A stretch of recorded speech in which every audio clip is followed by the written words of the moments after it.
सभी को नमस्कार, स्वागत है आप सबका। मैं प्रशांत सोलंकी स्वागत करता हूं आप सबका। आज हम लोग पढ़ने वाले हैं रीडिंग बूस्टर 03। तीसरी क्लास है हमारी रीडिंग बूस्टर की और पहली दो क्लासेस को आपने बहुत पसंद किया तो ये सीरीज आपकी हम कंटिन्यू रखेंगे, इस बात का आपको यकीन दिलाते हैं। तो इसी तरीके से आप भी लोग मेहनत करते रहें, जैसे आपने पिछली दो वीडियो को प्यार दिया इस वीडियो को भी दें।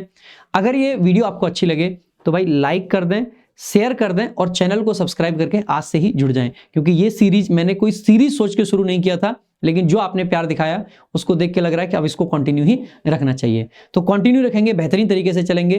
तो एक बार जल्दी से आइए शुरुआत करते हैं आज की वीडियो की। तो एक प्यारा सा पैसेज है, आज 3 स्लाइड के अंदर है, थोड़ा बड़ा पैसेज है। जनरली 2 स्लाइड के अंदर होता था, आज 3 के अंदर है, थोड़ा सा बड़ा है।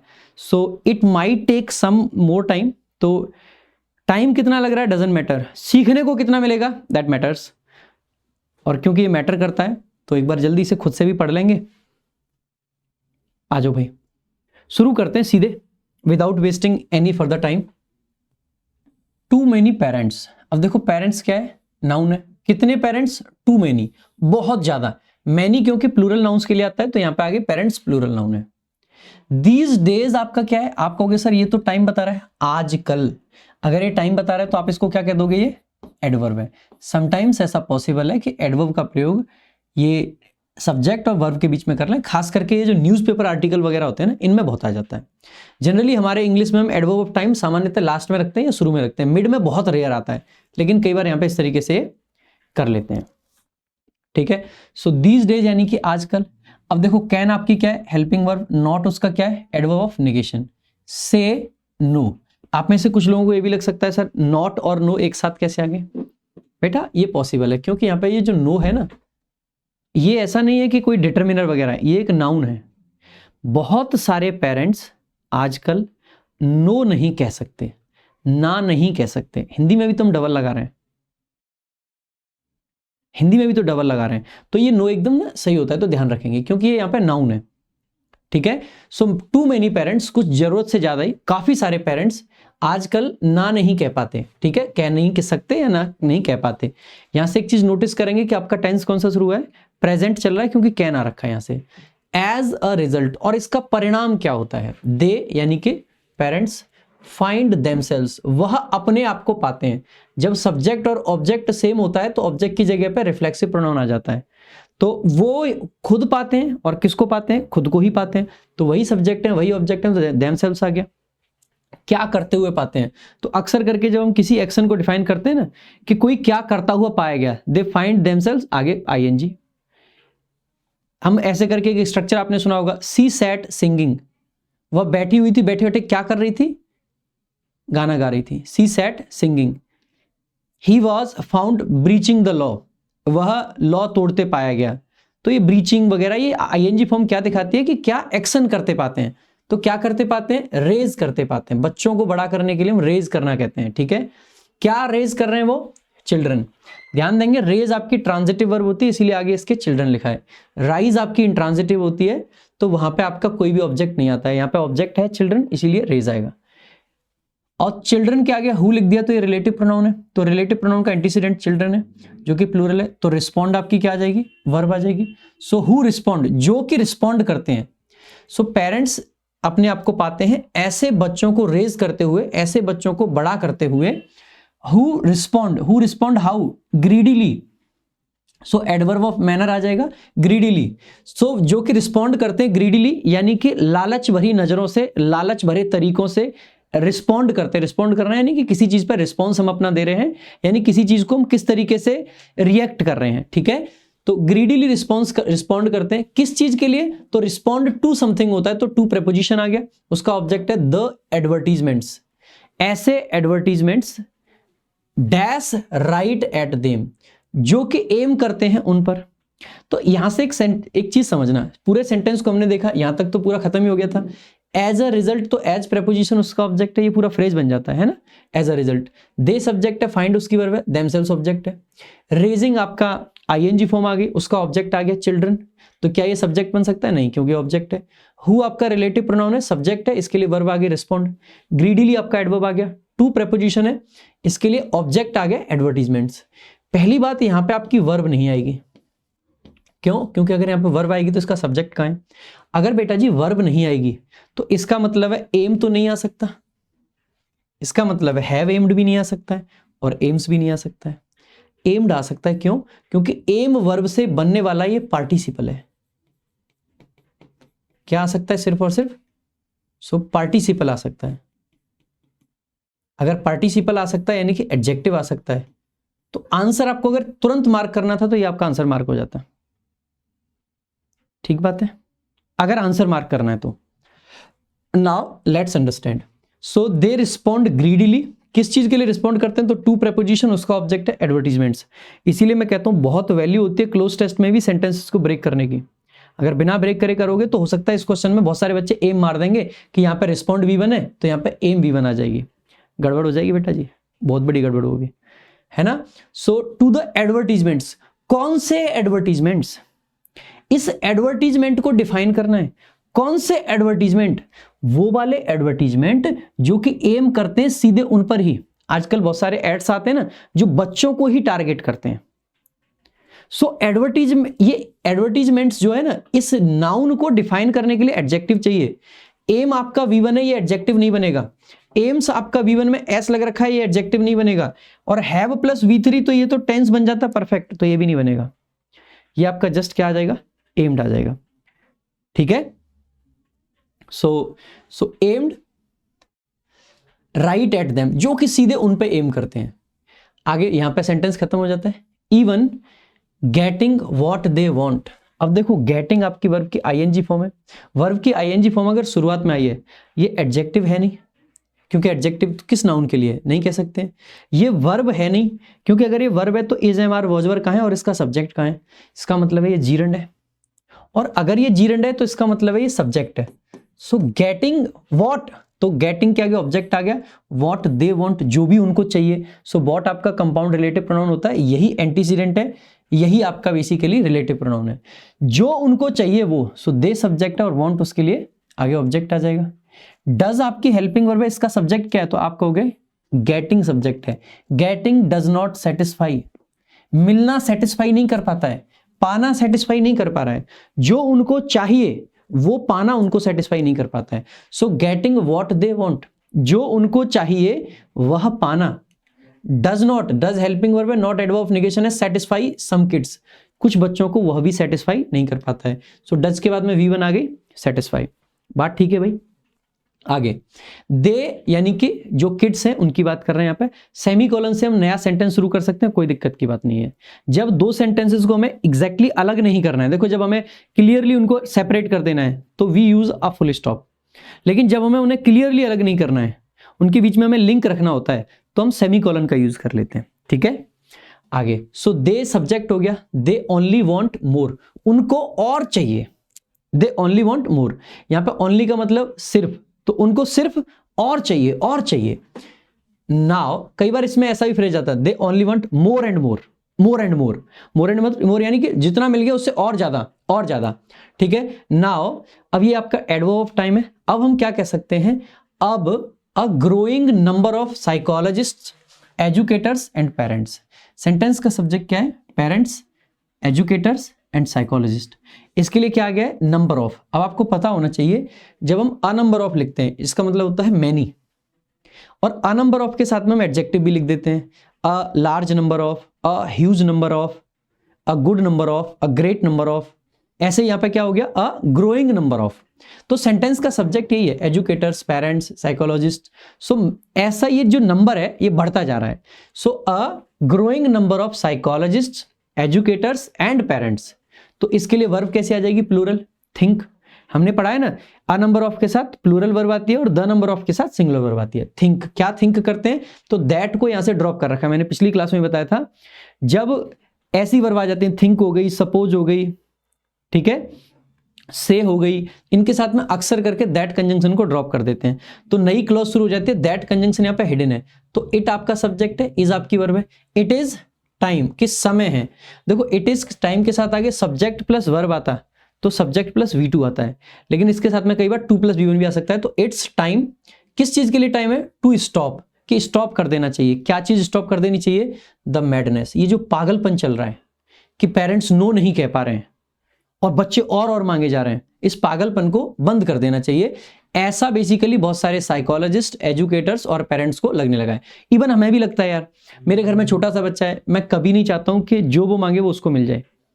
मैं हमेशा चाहता हूं कि मैं अपने बच्चे के जीवन की हर एक डिमांड को पूरी कर पाऊं, पूरी करने लायक हूं, मैं इतना काबिल बन पाऊं कि बच्चे की सारी डिमांड्स को पूरी कर पाऊं। लेकिन करूंगा नहीं, बदतमीज हूं।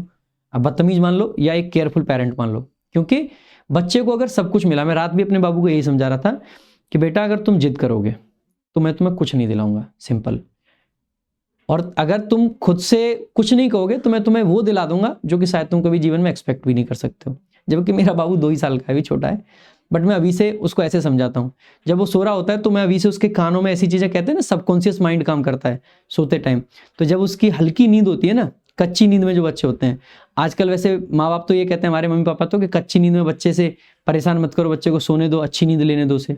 पर मेरा मानना है कि जिस टाइम पे सबकॉन्शियस माइंड एक्टिव होता है तो मैं उसको बार बार ये समझाता हूँ कि बाबू तुम बहुत बढ़िया हो, तुम जिद नहीं करते हो, जिद से कोई लेना देना नहीं है, जिससे कि बच्चा जिद ना करे। तो मैं हमेशा ये कोशिश भी करता हूँ, ठीक है। तो ऐसा ही आजकल लग रहा है बहुत सारे लोगों को। And so it is time to stop the madness. तो टू स्टॉप को जोड़ रखा है किससे? स्टार्ट से। तो टू, अगर देखो ध्यान रखेंगे, जब दो इन्फिनेटिव स्ट्रक्चर को एंड से, बट से या किसी भी कोऑर्डिनेटिंग कंजंक्शन से जोड़ते हैं तो ऐसे केस में जो बाद वाला होता है उसको विदाउट टू लिख देते हैं। तो स्टार्ट के पहले यहां पर टू लिखा नहीं है, लेकिन टू लिखा जा सकता है, ये भी ध्यान रखना। एंड स्टार्ट, और स्टार्ट कर देना चाहिए क्या? टीचिंग किड्स, बच्चों को सिखाना। किस चीज के बारे में? तो अबाउट प्रेपोजिशन आ गया। व्हाट इज रियली इंपॉर्टेंट, कि सही में जरूरी क्या है। What is really important, really important है क्या? Values like hard work. क्या क्या इंपॉर्टेंट? तो अबाउट वैल्यूज, जैसे कि हार्डवर्क है, कंटेंटमेंट है, वैल्यूज का ही पार्ट है ये। हमें बहुत सारी वैल्यूज अपने बच्चों को सिखानी चाहिए। सो कंटेंटमेंट यानी कि सेटिस्फैक्शन, ठीक है। ध्यान रखना, एक शब्द होता है कंटेंट और एक होता है कंटेंट, स्पेलिंग सेम है, दोनों ही नाउन है। कंटेंट का मतलब होता है जो हम पढ़ा रहे हैं, हम कहते हैं ना यार ये बताइए कि आपको इस क्लास का कंटेंट कैसा लगा। और कंटेंट का मतलब बेसिकली क्या? सेटिस्फैक्शन, ये एडजेक्टिव है। सो कंटेंट वो वाला नाउन है, पढ़ाने वाला, और कंटेंट सेटिस्फाई, मतलब अगर मैं कंटेंट हूं इसका मतलब है कि मैं सेटिस्फाइड हूं, ये एडजेक्टिव होता है, ठीक है। और कंटेंटमेंट उसी एडजेक्टिव से बना है आपका नाउन, ठीक है। सो कंटेंटमेंट सिखाना चाहिए, यानी सेटिस्फैक्शन के बारे में बताओ, हार्डवर्क के बारे में बताओ, ऑनेस्टी को सिखाओ, कंपैशन सिखाओ, ये सब वैल्यूज हैं। तो लाइक प्रेपोजिशन है, उसका ये ऑब्जेक्ट है सब। मैंने बताया था लास्ट क्लास में भी, जब 3 वर्ड्स को जोड़ते हैं तो एक को पहले को कॉमा से, लास्ट वाले 2 को एंड से। 4 को जोड़ना हो तो जैसे वर्क और कंटेंटमेंट को कॉमा से जोड़ा, कंटेंटमेंट और ऑनेस्टी को कॉमा से जोड़ा और लास्ट में एंड लगाया। यानी कि एंड का प्रयोग एक ही बार करना है, एंड हो या और हो, है ना।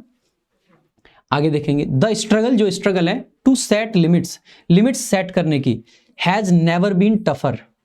जो स्ट्रगल है, ये सब्जेक्ट हो गया, किस चीज के लिए स्ट्रगल है? तो स्ट्रगल को डिफाइन कर रहे हैं, टू सेट लिमिट्स, लिमिट्स सेट करने की। हैज आपकी वर्ब आ गई, किसके लिए? स्ट्रगल के लिए। हैज के बाद में नेवर आपका एडवर्ब आ गया, ये फ्रीक्वेंसी को दिखाता है, नेगेटिव फ्रीक्वेंसी। हैज के बाद में थर्ड फॉर्म आ गई बीन, और टफर, ये कभी भी इससे ज्यादा मुश्किल नहीं रही है। अब आप में से कुछ लोगों को लगेगा कि सर यहाँ पर टफर क्यों यूज करा है, कंपैरेटिव डिग्री कैसे आ गई? यहाँ पे ना हिडन कंपैरिजन है, जितना मुश्किल आज है इससे मुश्किल कभी नहीं रहा। तो पुराने टाइम को हम आज के टाइम से कंपैरिजन कर रहे हैं, कंपेयर कर रहे हैं, इसीलिए टफर लिखा है हमने। एंड और द स्टेक्स, स्टेक्स यानी कि हम कहते हैं ना बहुत कुछ स्टेक पे लगाए, बहुत कुछ दाव पर लगाए, और जो दाव है वो कभी भी, तो स्टेक्स क्योंकि प्लूरल है, हैव आपकी हेल्पिंग वर्ब आ गई, नेवर अगेन एडवर्ब आ गया, बीन हायर, कभी भी इससे ज्यादा नहीं रहा है, कभी भी हायर नहीं रहा है। वन रिसेंट स्टडी, एक रिसेंट स्टडी जो कि की गई है किस पे? सो ऑफ एडल्ट्स, तो ऑफ रिलेशन को बताने के लिए एक प्रेपोजिशन आ गया। एडल्ट्स, एडल्ट्स के लिए आपका रिलेटिव प्रोनाउन आ गया हु, क्योंकि एंटीसीडेंट यानी एडल्ट्स आपका क्या है? प्लूरल, तो वर्ब आपकी प्लूरल आ गई वर। ओवर इंडल्ज्ड एज चिल्ड्रन, ऐसे एडल्ट्स पे स्टडी की गई। एडल्ट्स का मतलब जरूरी नहीं है कि जो वृद्ध लोग हैं, एडल्ट्स का मतलब है जो लगभग 21 साल या 19 साल की अपनी एज को पार कर गए, ठीक है, उनको एडल्ट्स कह देते हैं। Who were over indulged as children, ऐसे एडल्ट्स पे स्टडी की गई जो कि बच्चों के रूप में ओवर इंडल्ज्ड थे। यहां पे जो मेन चीज चल रही है ना वो वही है बार बार, ओवर इंडल्जेंस, बच्चों का नई नई चीज। ओवर इंडल्जेंस का मतलब क्या होता है? इंडल्ज होने का मतलब है लिप्त होना। तो जो ओवर इंडल्जेंस है यानी कि जरूरत से ज्यादा बच्चों का चीजों में लिप्त होना, नई नई चीजों में, फोन में लगे हुए हैं, नए नए शौक चढ़ रहे हैं, तो ओवर इंडल्जेंस जो है। तो ऐसे एडल्ट जो कि ओवर इंडल्ज्ड थे बच्चों के रूप में, ठीक है, डैश। अब देखो यहां से सेंटेंस को समझने का प्रयास करेंगे। वन रीसेंट स्टडी आपका सब्जेक्ट है, ऑफ प्रपोजिशन है जिसका ऑब्जेक्ट है एडल्ट्स। यहां पर स्टडी नाउन है, रीसेंट एडजेक्टिव है और वन आपका नंबर है ना। तो हु आपका रिलेटिव प्रोनाउन है, वर आपकी हु के लिए वर्ब है, अभी स्टडी के लिए वर्ब नहीं आई है, ठीक है। हु वर कैसे थे वो, ओवर इंडल्ज्ड आपका एडजेक्टिव है, एज प्रपोजिशन उसका ऑब्जेक्ट आ जाएगा चिल्ड्रन। तो अब जो आगे वर्ब आनी है वो आपकी वर्ब आएगी जिसका सब्जेक्ट क्या है, स्टडी। स्टडी कैसा सब्जेक्ट है, आप सभी कहोगे कि सर ये सब्जेक्ट आपका सिंगुलर है। सिंगुलर है तो पेंट यानी कि प्लूरल वर्ब नहीं लगा सकते, हैव पेंटेड नहीं लगा सकते, प्लूरल वर्ब है। सारा का सारा सेंटेंस पास्ट में तो है नहीं, सब प्रेजेंट में हैज लगा रखा है बार बार, तो इसका मतलब पास्ट वाला यानी कि पेंटेड नहीं आएगा, तो यहाँ पे क्या आ जाएगा, पेंट्स आ जाएगा। सो ये जो स्टडी है जो कि की गई है एडल्ट्स पे जो कि ओवर इंडल्ज्ड थे बच्चों के रूप में, ये पेंट करती है, इट पेंट्स, यह क्या करता है, इट पेंट्स, क्या पेंट करता है, अ डिस्करेजिंग पिक्चर, एक डिस्करेजिंग पिक्चर पेंट करता है, किसकी, ऑफ देयर फ्यूचर, उनके फ्यूचर की, उनके भविष्य की। किनके भविष्य की बात कर रहे हैं मेरे भाई, जो बच्चे हैं, ठीक है। तो वैन आपका प्रेपोजिशन है, सो पेंट वर्ब का ऑब्जेक्ट है डिस्करेजिंग पिक्चर, ऑफ प्रेपोजिशन उसका ऑब्जेक्ट है देयर फ्यूचर, ठीक है। सो वैन गिवन, ध्यान रखेंगे वैन हो गया या वाइल हो गया, जनरली इनके साथ में हम डायरेक्ट पार्टिसिपल्स लिख लेते हैं, वैन गिविंग लिख देंगे, वैन गोइंग देयर लिख देंगे। तो वैन गिवन क्या दिया जाए, टू मच टू सून, बहुत ज्यादा बहुत जल्दी, दे यानी कि बच्चे, ग्रो अप वो ग्रो अप करते हैं, फ्रेजल वर्ब होती है बड़ा होना, टू प्लस बी आ गया तो टू बी एडल्ट्स, ऐसे एडल्ट्स बनते हैं हु जो कि have difficulty coping with life's disappointments. तो अगर बच्चों को बहुत जल्दी बहुत ज्यादा दे दिया जाए, सो दे ग्रो अप, वो ग्रो अप होते हैं ऐसे एडल्ट्स बनके जो कि बेसिकली डिफिकल्टी होती है जिनको कोप विथ करने में, किसके साथ में, लाइफ के डिसअपॉइंटमेंट्स के साथ में। भाई ध्यान रखना अक्सर करके कोप अप विथ लगा के एरर आता है तो अप हटा देना उसमें से, कोप विथ आपका करेक्ट होता है, ठीक है। आगे देखेंगे पैसेज का अगला part, they also have distorted sense of entitlement. So they subject है, ऑल्सो एडवर्ब है, हैव हेल्पिंग वर्ब है, डिस्टॉर्टेड सेंस आपका, सॉरी हैव आपकी मेन वर्ब है नॉट हेल्पिंग वर्ब, ठीक है। So they also have, they have what, sense, और उनका सेंस कैसा है, डिस्टॉर्टेड है, खराब है, बेकार है, टूटा फूटा है। डिस्टॉर्ट आपकी वर्ब भी होती है और आपकी वर्ब की मतलब ये आपका एडजेक्टिव भी बना सकते हैं। यहाँ से एक बात समझेंगे, आपको ये पहली बार में ऐसा फील आ सकता है जैसे मुझे भी लगा कि हैव हेल्पिंग वर्ब, ये आपकी मेन वर्ब और ये आपका ऑब्जेक्ट, लेकिन ऐसा है नहीं। क्या हम ये कहना चाहते हैं कि उन्होंने डिस्टॉर्ट कर दिया है अपना सेंस, या हम ये कहना चाह रहे हैं कि दे ऑल्सो हैव, उनके पास में कैसा सेंस होता है, डिस्टॉर्टेड सेंस होता है, खराब सेंस होता है। अब आप कहोगे सर कैसे क्लियर करें, दोनों ही मीनिंग बन सकते हैं। बेटा ऑल्सो का प्रयोग जनरली मेन वर्ब के पहले होता है, अगर मेन वर्ब के पहले होता है तो हैव आपकी मेन वर्ब है यहाँ पे। सो उनका जो सेंस होता है वो कैसा होता है, डिस्टॉर्टेड होता है, खराब होता है। किस चीज के सेंस की बात कर रहे हैं, सेंस ऑफ इंटाइटलमेंट। इंटाइटलमेंट का मतलब किस चीज के लिए वो इंटाइटल्ड हैं और किसके नहीं। कुछ बच्चों को लगता है यार ये भी मेरा है, ये भी मेरा है, ये भी मेरा है, ये भी मेरा है, हर चीज को अपना मान लेते हैं। ऑफिस में आएंगे, कहीं पे काम करने, स्कूल में जाएंगे, उनको लगता है स्कूल उनके बाप का है। वैसा जो सेंस जिन बच्चों के अंदर आ जाता है, जिस बच्चे को अगर पेरेंट्स हर चीज दिलाते रहे, जो बच्चे ने मांगा वो दिला दिया, बच्चे को हर चीज अपनी लगेगी। वो जहां पे काम करेगा ना बड़ा होके, और उसको कोई किसी चीज के लिए मना कर देगा कल को, तो उसको ऐसा लगेगा जैसे उसकी चीज के लिए मना कर दिया, जबकि उसकी है नहीं वो चीज। जिस बच्चे को बचपन से लेके पेरेंट्स कभी नो ना कह पाए, जब बड़ा होने के बाद में कोई लड़की उस लड़के को नो कहेगी, कसम से वो लड़का झेल नहीं पाएगा, क्योंकि उसको तो लगेगा अधिकार है मेरा इस पे, मेरा बाप आज तक ना नहीं कह पाए, इसकी क्या औकात है, ऐसा फील आएगा। इसीलिए बहुत जरूरी है कि बच्चों को पहले से ही नो बोलने की आदत डालें, है ना, कि बच्चों को हम नो कह पा रहे हैं। तो इसीलिए उनका सेंस कैसा हो जाता है, डिस्टॉर्टेड हो जाता है, इंटाइटलमेंट वाला सेंस, जो कि दैट यानी कि जो सेंस है, दैट आपका रिलेटिव प्रोनाउन है, इसका एंटीसीडेंट है सेंस। ये जो सेंस है गेट्स इन, वो बीच में आ जाता है किसके, द वे, रास्ते में, किसके रास्ते में, ऑफ सक्सेस, सफलता के। कहां पे सफलता, इन प्रेपोजिशन है, उसका ऑब्जेक्ट है the work place, work place यानी जहां पे वो काम करते हैं। तो ये वाला जो सेंस है डिस्टॉर्टेड, ये बीच में आ जाता है उनकी सफलता के, ठीक है। एंड इन रिलेशनशिप्स, और रिलेशनशिप्स में भी बीच में आता है, जो कि मैं भी एग्जैक्टली आपको बता ही रहा था कि रिलेशनशिप्स में भी ऐसा होगा, है ना। साइकोलॉजिस्ट, जो साइकोलॉजिस्ट होते हैं से, वो कहते हैं, साइकोलॉजिस्ट यानी जो आपका मनोवैज्ञानिक होते हैं, दैट, तो देखो यहां से दैट हटा भी सकते हैं, मैंने कहा था ना कि आगे आप चाहें तो से वर्ब हो गया, थिंक हो गया, सपोज हो गया, गैस हो गया, इनके आगे से दैट कंजंक्शन को हटाया जा सकता है। तो यहां पे लिख रखा है, आप चाहे हटा सकते हैं। सो साइकोलॉजिस्ट से दैट, वो कहते हैं कि पेरेंट्स, कौन से पेरेंट्स, हु, आपका क्या हो गया relative pronoun, over indulge their kids, जो कि अपने बच्चों को ओवर इंडल्ज करते हैं। ऐसे पेरेंट्स जो कि अपने बच्चों को ओवर इंडल्ज करते हैं, ज्यादा ही लिप्त कर देते हैं। सेट, अब देखो पेरेंट्स सब्जेक्ट है तो सेट आपकी इसके लिए वर्ब आ गई। Set them up, set somebody up का मतलब है किसी को रेडी करना। वो उनको तैयार करते हैं किसके लिए, to be more dash to future anxiety and depression. वो उनको सेटअप करते हैं, पूरा तैयार करते हैं, टू बी, कैसा होने के लिए, कैसा होने के लिए, मोर वल्नरेबल, इंडिफरेंट, हॉस्टाइल या रेजिस्टेंट। ऐसे पेरेंट्स जो बच्चों को ज्यादा इंडल्ज कर रहे हैं, वो बच्चों को क्या कर रहे हैं, एंजाइटी और डिप्रेशन के लिए क्या इंडिफरेंट बना रहे हैं। इंडिफरेंट का मतलब है जिस पर फर्क ना पड़े। क्या ऐसे बच्चों का एंजाइटी पर फर्क नहीं पड़ेगा? पड़ेगा। जब कोई उनको ना बोलेगा ना, झेल नहीं पाएंगे, टूट जाएंगे अंदर से। तो इंडिफरेंट नहीं हो रहे हैं। क्या वो हॉस्टाइल हो रहे हैं? नहीं। क्या वो रेजिस्टेंट हो रहे हैं? नहीं, रेजिस्ट ही नहीं कर पाएंगे। दे आर बिकमिंग वल्नरेबल, यानी कि वो बहुत ज्यादा नाजुक बन रहे हैं एक तरीके से। सो वल्नरेबल, किस चीज के लिए वल्नरेबल हो रहे हैं? तो टू प्रेपोजिशन है, वल्नरेबल टू फ्यूचर यानी कि भविष्य की एंजाइटी और डिप्रेशन। टुडेज पेरेंट्स, आज के जो पेरेंट्स हैं, themselves, जो कि खुद रेज्ड ऑन वैल्यूज, जिनको रेज किया गया है values of thrift and self sacrifice. आप में से कुछ बच्चों को लगेगा सर रेज्ड आपकी अगर ट्रांजिटिव वर्ब है तो इसके आगे ऑब्जेक्ट क्यों नहीं आया?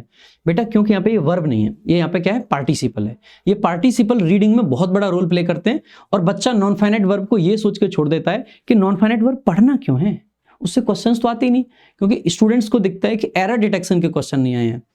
कंफ्यूजन दिमाग से हटा दीजिए।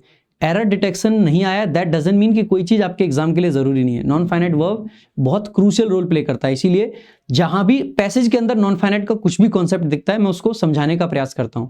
सो ये पार्टिसिपल है। सो रेज्ड, जिनको खुद रेज किया गया है, तो यहां पे पैसिव सेंस है तो पैसिव में तो ट्रांजिटिव वाला ही चाहिए। कैसे रेज किया गया है? ऑन वैल्यूज, वैल्यूज पे।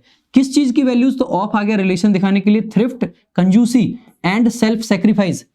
ऐसे पेरेंट्स जो कि खुद बड़े हुए हैं ऐसी वैल्यूज पे, जहां पर उन्होंने घर में देखा है कि माँ बाप ने बहुत कुछ त्याग किया है, ठीक है। Self sacrifice, grew up in a culture, ठीक है, वो ऐसे कल्चर में ग्रो अप हुए हैं वेयर, जहां पर no was a household word, जहां पर ना एक हाउस होल्ड वर्ड था, यानी कि कोई भी उसको कह देता हाँ भाई ना, मतलब एक घर की चीज है, कोई भी बोलेगा ना, तो हाउस होल्ड वर्ड था वहां पे। सो टुडेज किड्स, आज के बच्चे, वांट मच मोर, उनको और चाहिए। आज के बच्चे सब्जेक्ट है, वांट वर्ब है, मच मोर उनको और ज्यादा चाहिए। पार्टली, पार्टली यानी कि आंशिक रूप से, पार्टली एडवर्ब है। बिकॉज, देखो बिकॉज कंजंक्शन है, कंजंक्शन को इंफेसाइज करने के लिए, कंजंक्शन के बारे में एडिशनल इंफॉर्मेशन देने के लिए भी एडवर्ब्स आते हैं। तो पार्टली एडवर्ब इस बिकॉज कंजंक्शन के लिए आया है। देयर आपका स्टार्टिंग में आता है सेंटेंस के, तो वो आ गया है। इज आपकी वर्ब है। So much more to want, तो सो मच आपका एडजेक्टिव है, सॉरी सो मच आपका यहाँ पे सब्जेक्ट है, मच आपका सब्जेक्ट का काम कर रहा है। बहुत कुछ और है टू वांट, चाहने के लिए। तो आजकल के बच्चे ज्यादा इसलिए भी मांगते हैं क्योंकि आजकल बहुत कुछ ज्यादा है मांगने के लिए। जब हम छोटे बच्चे थे तो था ही क्या, मोबाइल था नहीं जो मोबाइल मांगे। आज घरों में सबसे बड़ी जो समस्या है वो ये है कि बच्चा मोबाइल नहीं छोड़ना चाहता है। छोटा सा बच्चा जो 1.5 साल का हुआ है उसको मोबाइल चाहिए।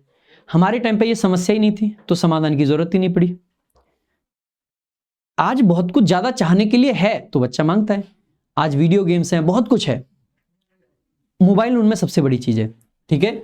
So the oldest members of this generation, ये जो आज की जनरेशन है इसके जो ओल्डेस्ट मेंबर्स हैं, यानी कि जो अभी मतलब बच्चों की कैटेगरी में, दिस जनरेशन यानी आज की जनरेशन। सो वर बॉर्न, इनका जन्म हुआ था कब? इन द लेट 1980s, 1980 के दशक के लास्ट में, लगभग हमारी बात कर रहे हैं हम तो वैसे 90 के दशक के हैं, लेकिन फिर भी हमसे जो नेक्स्ट, हमसे जो थोड़े बड़े हैं, हो सकता है पैसे थोड़ा पुराना हो, ठीक है। जस्ट एज, कब बड़े हुए थे? जस्ट एज, तब जन्म हुआ था उनका। PCs and video games were making their assault on the family room. PC और वीडियो गेम्स अपना असॉल्ट शुरू कर चुके थे किस पे मेरे भाई? फैमिली रूम में। सो जो परिवार का रूम है ना, वहाँ पे असॉल्ट हो चुका था। यानी कि 1980 से पहले क्या था कि टीवी भी नहीं थी, तो लोग बैठ के बातचीत करते थे, फैमिली रूम होता था एक। लेकिन धीरे धीरे जैसे टीवी आ जाता है तो लोग बैठ के टीवी देखने लगे बातचीत की जगह पे, तो जो फैमिली रूम का कॉन्सेप्ट था वो खत्म हो जाता है। ठीक है, तो यहाँ पे यही कहा गया है। So on the family room they think, उनको लगता है, of MP3 players and flat TV screens.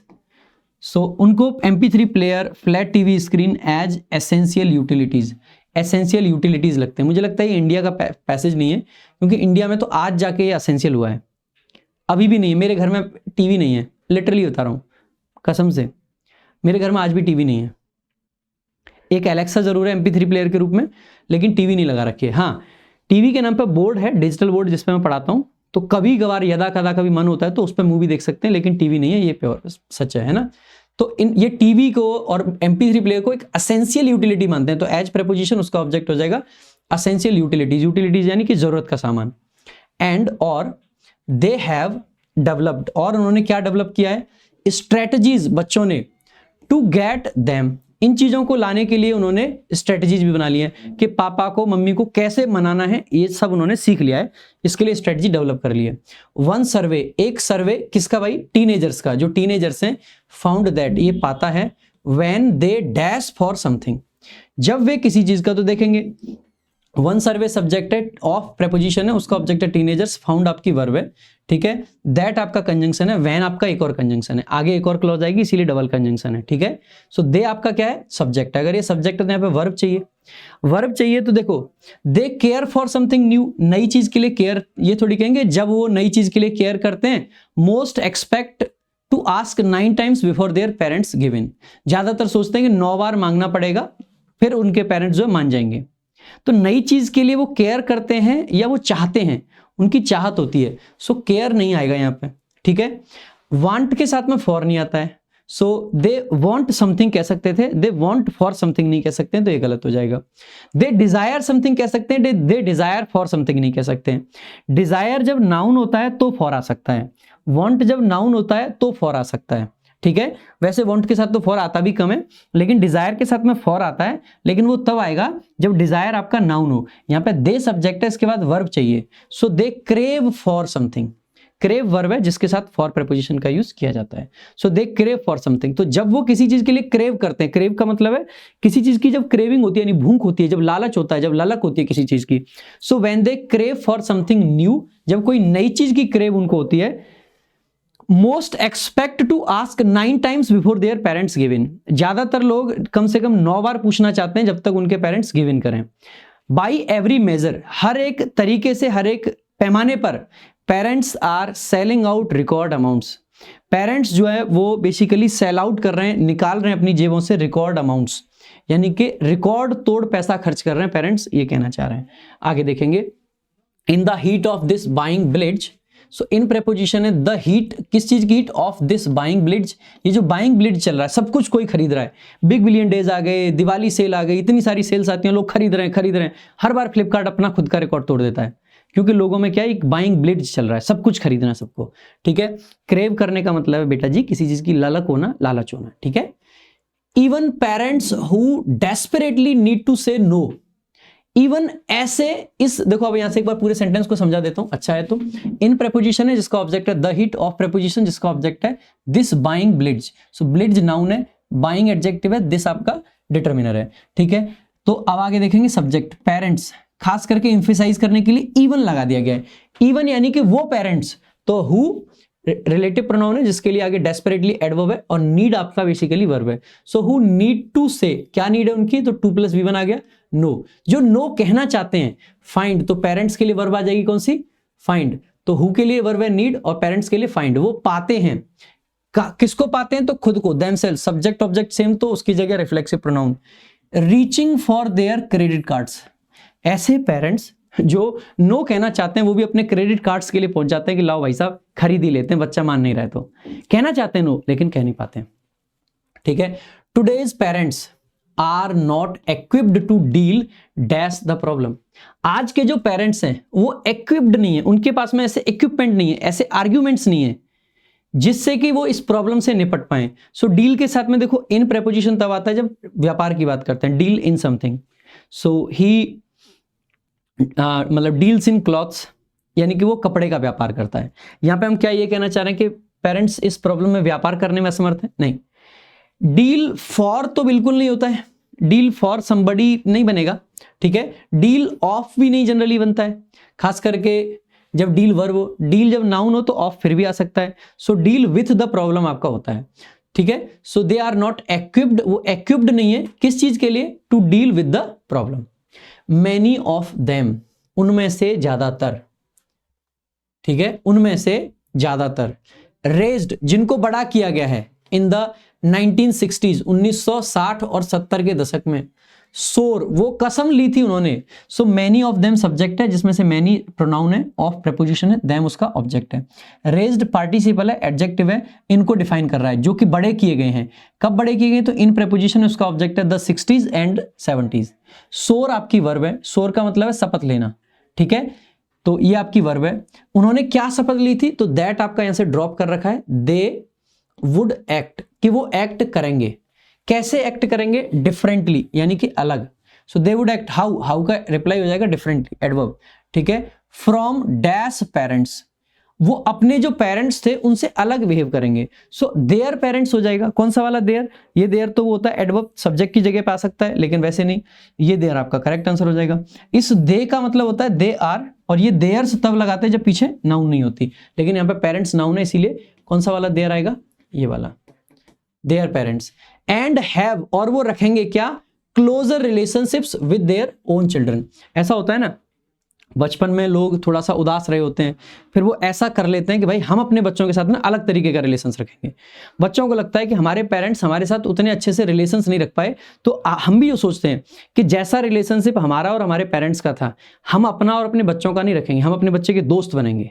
इसीलिए आजकल एक नया ट्रेंड ये भी चला है कि पेरेंट्स जिनको बच्चे को समझाने की जरूरत है, वो बच्चे को बिगाड़ रहे हैं, उल्टा दोस्त बन जाते। मैं ये नहीं कह रहा हूं कि दोस्त बनना गलत है, लेकिन ऐसा ना हो कि आप पेरेंट बने रहते तो आप बच्चे को ना कह पाते किसी चीज के लिए, लेकिन दोस्त बन के आप उस बच्चे को ना कहने का अधिकार भी खो दिए हो। दोस्त बनना गलत नहीं है, लेकिन बच्चों को ओवर इंडल्जेंस की तरफ ले जाना गलत है। मेरा जस्ट इतना कहना है, ठीक है। सो आगे देखेंगे। मैनी इवन वियर, उनमें से ज्यादातर पहन लेते हैं the same designer clothes as their children, as their kids, and listen to the same music. उनमें से ज्यादातर, तो मैनी सब्जेक्ट है, इवन एडवर्ब आ गया, वियर आपकी वर्ब है। क्या पहनते हैं? सो डिजाइनर क्लॉथ्स आपका एक कंपाउंड नाउन हो गया, सेम यानी कि एडजेक्टिव है, आर्टिकल द लगा रखा है, ठीक है। एज प्रेपोजिशन है, जिसका ऑब्जेक्ट है देयर किड्स, अपने बच्चों के जैसे ही डिजाइनर क्लॉथ्स पहनते हैं। एंड और लिसन टू, लिसन के साथ टू फिक्स्ड प्रेपोजिशन आता है, ध्यान रखेंगे। लिसन टू क्या सुनते हैं? The same music, same music सुनते हैं जो बच्चे सुन रहे हैं, पूरा माहौल बन जाता है ना, ठीक है। एंड और दे वर्क मोर आवर्स, वो और ज्यादा काम करते हैं। भाई जब आपको एक बात बताइए, पैसा कमाना है तो ज्यादा काम तो करना ही पड़ेगा, मोर आवर्स, क्योंकि वो ज्यादा काम करते हैं। At the end of a long week, और एक लंबा वीक हो जाता है। भाई जब आदमी 8 घंटे की जगह 12 घंटे काम करेगा तो वीक बहुत लंबा हो जाएगा, ठीक है। इट इज टेम्पटिंग, ये बड़ा टेम्पटिंग है। टेम्पटिंग का मतलब है कोई चीज जो बड़ी लुभावनी हो। सो ये बहुत लुभावना है कि क्या करो? टू बाई पीस, कि पीस खरीद लो। कैसे? विथ यस एंड नॉट, तो यस बोल के शांति ले लो, एंड नॉट मार, मार ना करो। मार करने का मतलब है खराब करना, मार आपकी वर्ब है, यहाँ पे V1 है, ठीक है। So it is tempting to buy peace, तो टू बाई आपका इन्फिनेटिव है, एंड नॉट टू मार लिखना चाहिए था, लेकिन क्योंकि टू पहले आ चुका है तो दोबारा रिपीट करने की जरूरत नहीं है, तो नॉट मार सिंपल लिख दिया है। तो ये मत समझना सर ये नॉट क्या है, तो नॉट एडवर्ब ऑफ नेगेशन है, इसके आगे इन्फिनेटिव आता, तो टू मार लिखना था, लेकिन टू पहले ही आ रखा है तो मार में से हटा रखा है यहाँ से, ठीक है। आपकी आधी से ज्यादा ग्रामर क्या, मैं 100% ग्रामर रिवाइज करा दूंगा इस पैसेज के थ्रू, है ना। सो मार, क्या मार ना करें? Precious family time. देखो सिंपल शब्दों में अगर समझाऊं तो, क्योंकि लोग लंबा लंबा काम करते हैं, पूरा वीकेंड जब थक जाते हैं, अब वीकेंड के लास्ट में जब वो घर होते हैं, अब बच्चा आके कहता है कि पापा टीवी दिलवा दो। अब पापा के पास में दो ऑप्शन है, एक तो पापा कहते हैं नो, और जो वीकेंड हुआ था उसको सत्यानाश कर दें। क्यों? अभी थोड़ी देर बच्चा कह रहा है, फिर मम्मी कहेगी, और मम्मी कहेगी कि एक बात नहीं सुनते, पूरे वीक ऑफिस से नहीं आते, इस वीक के बाद में यहां आए हैं तो बच्चों की मत सुनो, अपनी दादागिरी चलाओ, उस चक्कर में क्या होता है कि सत्यानाश हो जाता है सारे फैमिली टाइम का, पूरे वीकेंड का सत्यानाश। आदमी के पास दूसरा ऑप्शन क्या है, हाँ कहो, टीवी दिलवाओ और अपना चैन से वीकेंड को मस्त मूवी देखेंगे, रात को एंजॉय करो। ज्यादातर लोग सेकंड ऑप्शन पर चले जाते हैं, जिससे क्या हो रहा है, उनको लग रहा है कि हमने अपने परिवार के लिए कुछ पैसा खर्च करके खुशियां खरीद ली, लेकिन अल्टीमेटली जिस बच्चे को बार बार पता चल रहा है कि मैं जो मांग रहा हूं मिल जा रहा है, उस बच्चे का कैरियर भी आपने कहीं ना कहीं बर्बाद किया है इस तरीके से।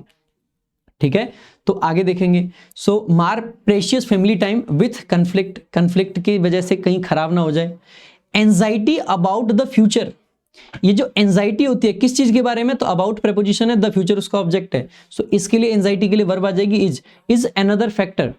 भाई भविष्य के लिए जो एंजाइटी है ये भी एक फैक्टर है। पेरेंट्स को लगता है कि हमारे बच्चे यार पीछे ना रह जाएं, बगल वालों के पास ये है, उनके बच्चे ज्यादा ना पड़ जाएं, उनके बच्चों के पास ये सुविधाएं हैं, हमारे बच्चे के पास में सुविधा नहीं है।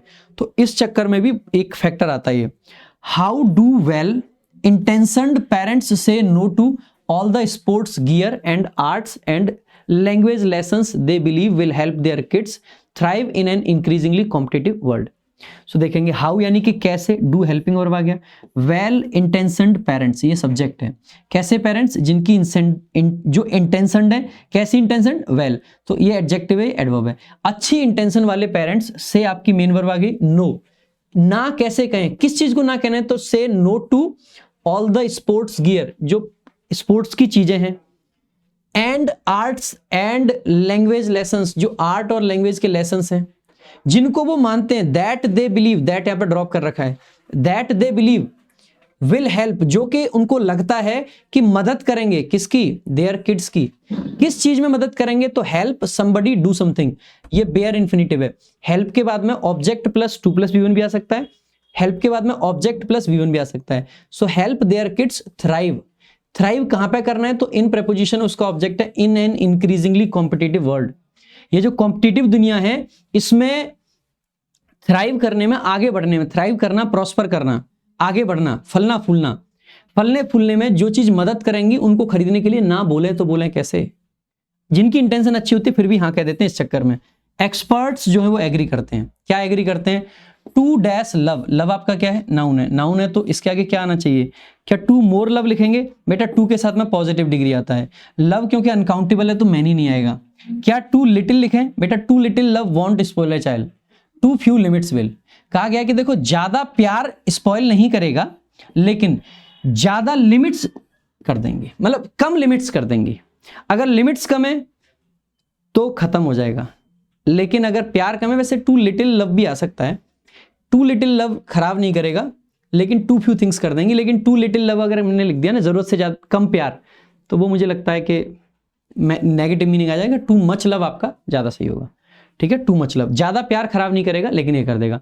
पैसेज बहुत अच्छा था, थोड़ा सा बस समझा देता हूं पैसेज के बारे में। सबसे पहले इसकी टोन क्या होगी, टोन है भाई आपकी कॉशन दिखा रही है, ठीक है, वार्निंग दे रही है, ठीक है, वार्निंग कि भाई अगर ये सुधार नहीं हुआ तो सब गड़बड़ हो जाएगा। सो कॉशन को दिखाने वाले, वार्निंग को दिखाने वाले सारे शब्द हो जाएंगे, ठीक है। सो कॉशन, वार्निंग, थोड़ा सा क्रिटिकल भी कह सकते हैं, स्लाइटली क्रिटिकल, क्रिटिसाइज करा गया है आज के पेरेंट्स को, सो क्रिटिकल हो सकती है। लाउडेटरी बिल्कुल नहीं कहेंगे, एनालिटिकल भी कह सकते हैं क्योंकि एनालाइज किया गया है।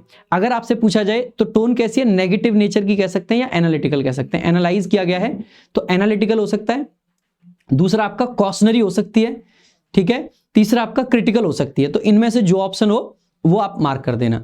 तीसरा आपका एक क्वेश्चन आपका आता है, स्ट्रक्चर ऑफ द पैसेज क्या है, कॉज एंड इफेक्ट है भाई, बच्चे बिगड़ क्यों रहे हैं और उसका इफेक्ट क्या है, तो कॉज एंड इफेक्ट वाला आपका स्ट्रक्चर आपका आ सकता है यहाँ पे, तो कॉज एंड इफेक्ट है। इसके बाद में सोर्स ऑफ पैसेज पूछा जा सकता है, क्या ये न्यूज़पेपर आर्टिकल है, ये न्यूज आर्टिकल नहीं है लेकिन ये एडिटोरियल पीस हो सकता है, ओपिनियन पीस हो सकता है। तो न्यूज़पेपर के अंदर जो एडिटोरियल या जो ओपिनियन पेज आता है वहां से हो सकता है ये, पहली बात। या ये किसी मतलब पेरेंटिंग की बुक में से ले सकते हैं ऐसा पैसेज कोई, ठीक है, सम पेरेंटिंग बुक्स, ठीक है, या फिर किसी एजुकेशनल बुक का, तो उतना नहीं लग रहा कि किसी टेक्स्ट बुक का हो, 6वीं 7वीं 8वीं क्लास का तो नहीं है ये, ठीक है। रिसर्च पेपर हो सकता है क्योंकि पूरी रिसर्च दी गई है, एक स्टडी ने ये करा है, सो रिसर्च पेपर एक आपका इसका हो सकता है, तो ये रिसर्च पेपर हो सकता है। तो सोर्सेज भी आपके ना, पॉसिबल सोर्सेज बता रहा हूं क्या क्या हो सकते हैं। सो टोन हो गया, थीम हो गया, टाइटल का तो शायद ये क्वेश्चन पहला ही है, what is the most suitable title for the passage, the importance of discipline, discipline की बात नहीं करिए, गलत हो जाएगा। Raising children in an olden society, पुरानी सोसाइटी की बात नहीं कर रहे हैं, मॉडर्न सोसाइटी है। The dangers of over intelligence, सही बात है, ओवर इंटेलिज अगर हो रहे हैं तो उसके खतरे क्या हैं। Parenting in the 21st century, सिर्फ 21st सेंचुरी की बात ही नहीं है, 1980 के दशक की भी चर्चा की गई है, इसीलिए डी ऑप्शन करेक्ट आंसर नहीं हो सकता है। बेस्ट आंसर आपका क्या है, डेंजर्स ऑफ ओवर इंटेलिजेंस। आज अगर बच्चे ओवर इंटेलिज हैं तो उसके क्या क्या खतरे हैं, नेक्स्ट देखेंगे आगे। According to the passage, what was the cultural context in which the oldest members of the current generation of children were born? भाई जो oldest members of current generation थे वो था ना 1980 के दशक में, लेट में था, जब पीसीज और वीडियो गेम्स आ रहे थे जो कि असॉल्ट कर रहे थे लिविंग रूम पे, फैमिली लिविंग रूम पे। So the rise of internet नहीं था, the emergence of PCs and video games, सही बात है। The decline of traditional values नहीं कह सकते। The increase influence of television, सिर्फ टेलीविजन की बात नहीं थी, टीवी मतलब पीसी और वीडियो गेम की थी। Next, what can be inferred as a reason why parents today are more likely to over indulge their children. Parents क्यों ओवर इंडल्ज कर सकते हैं, क्या लाइकली रीजन हो सकता है, जल्दी जल्दी बताएंगे। They are more affluent than previous generations, नहीं, ज्यादा अमीर होना ही नहीं है, ये नहीं कह सकते। They are influenced by media and advertising, बेटा मीडिया और एडवर्टाइजिंग से पेरेंट्स इन्फ्लुएंस नहीं हो रहे हैं, बच्चे होते हैं, तो ये पेरेंट्स के लिए नहीं चलेगा। They are trying to compensate for their own happy childhood, भाई हैप्पी चाइल्डहुड के लिए कौन कंपनसेट करेगा, ये भी नहीं होगा। They are more concerned about their children's happiness, बच्चों की खुशी आजकल पेरेंट्स को ज्यादा प्यारी हो गई है, वो बच्चों को एक मिनट भी दुखी नहीं देख सकते, इसीलिए बच्चों को ओवर इंडल्ज कर देते हैं। So B option. Next, what is the likely consequence of parents over indulging their children according to the passage. Consequence क्या होगा, उसका नतीजा क्या होगा। Children will become more independent and self sufficient, आप कहोगे बिल्कुल भी नहीं। Children will develop a stronger sense of self discipline, बिल्कुल भी नहीं, नेगेटिव रिजल्ट होगा इसका, कॉन्सिक्वेंस पूछा है। Children will experience increase anxiety and depression, आप कहोगे सही बात है, यही होगा। Children will have better relationships with their parents, बिल्कुल भी नहीं, ये तो पॉजिटिव है। सो कुछ नेगेटिव होगा। सो यहीं तक था आपका पैसेज आज का। पैसेज कैसा लगा एक बार बताओ भाई सभी बच्चे, ठीक है। बाकी आज के लिए और अभी के लिए इतना ही रखेंगे, थोड़ा सा बड़ा हो जाता है पैसेज, लेकिन आई होप आपको सीखने को बहुत मिलता है। और न सिर्फ आपको सीखने को पैसेज में मिलता है, बल्कि में आपको लाइफ में ओवरऑल आपकी ग्रामर रिवाइज हो रही है, आपकी वोकैबुलरी रिवाइज हो रही है, आपकी रीडिंग हो रही है, आपका पैसेज चल रहा है, आपका क्लोज टेस्ट चल रहा है। सो मास्टर क्लास है ये। अगर पैसेज सभी को अच्छा लगा है तो भाई मिनिमम एक बार स्टेटस पर जरूर लगा लेना, ठीक है। तो आप सभी लोग स्टेटस पर अपने पे जरूर लगाएं, वीडियो को लाइक करें, शेयर करें, चैनल को सब्सक्राइब जरूर कर लें, क्योंकि इस चैनल पे आने वाले समय में भी आपको बहुत सारा कंटेंट मिलता रहेगा। वीडियो अच्छी लगी हो तो भाई एक बार फिर कहूंगा कि लाइक शेयर जरूर करें।